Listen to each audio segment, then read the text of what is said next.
Moroccan food reviewed by a sloth. Tagine, chicken with preserved lemon and olives. Simon found a nice, low-hanging olive tree right next to the vendor. He ordered his tagine. The steaming, aromatic dish was placed on the low table below him. Simon descended a branch. Magnificent aroma, he typed slowly into his tiny, clock-compatible laptop. After a careful, 7-minute maneuver to get a small piece of chicken and a sliver of preserved lemon onto his fork, Simon finally tasted it. He closed his eyes in bliss. The review, a profound, textural journey. The preserved lemon provides a welcome, zesty zing. He paused for 30 seconds to chew. That contrasts beautifully with the savory depth of the olives. The chicken is tender. Truly worth the wait, which, for me, was purely for consumption purposes, not cooking. He finished the bowl 4 hours later, just as the vendor was closing up. Harira soup. The next morning, Simon located a harira stall. The soup was served scalding hot. Simon knew if he hurried, he'd burn his delicate sloth tongue. If he waited, it would get cold. Simon simply sat above the bowl, treating it like a tiny, savory hot tub.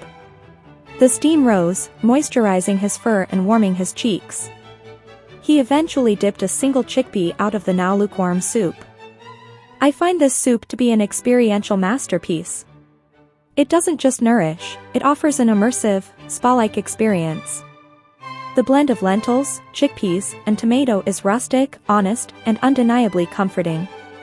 As a drinking temperature, it was perfect after a very necessary 2-hour cooling period. Verdict, a deduction for the initial, frankly reckless, temperature. Couscous, the Friday special. Simon was feeling ambitious.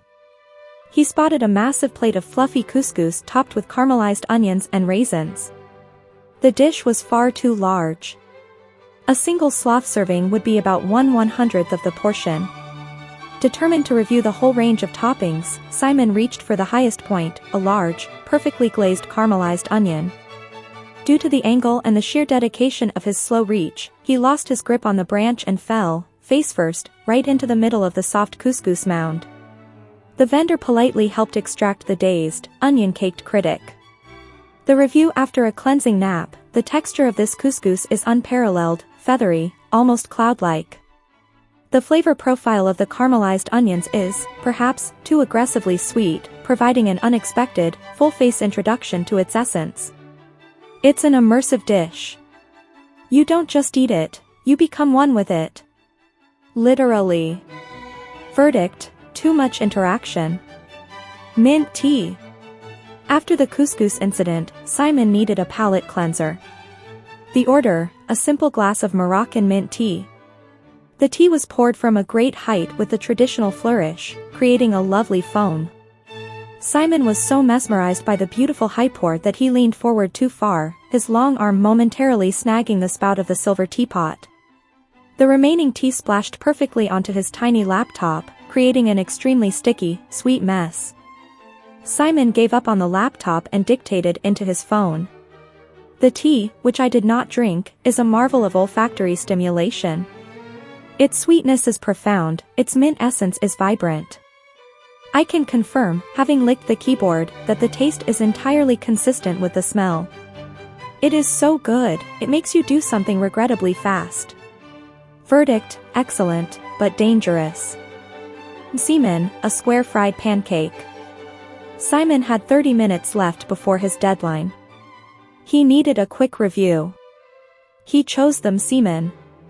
The plan, eat the pancake, type the review, and make the deadline. Simon took a tiny, deliberate, perfect bite. He sat back, savoring the flaky, buttery texture. He opened his mouth to speak. He slowly closed his eyes. The warmth, the sugar, the exhaustion from 4 previous reviews, it was all too much. Simon had already submitted his final review, but his body had to wait for the processing. He was fast asleep. The final review, sent 14 hours later, the semen is the perfect conclusion to any culinary journey. It is a gentle, buttery hug that whispers you into a state of deep, reflective peace. I believe this dish may be too powerful. I strongly recommend scheduling a multi-hour nap immediately following consumption. Highly soporific. He dreamed he was a mint tea-soaked caramelized onion. Simon missed his 48-hour deadline by 12 hours, but his reviews were celebrated for their unprecedented attention to detail and texture.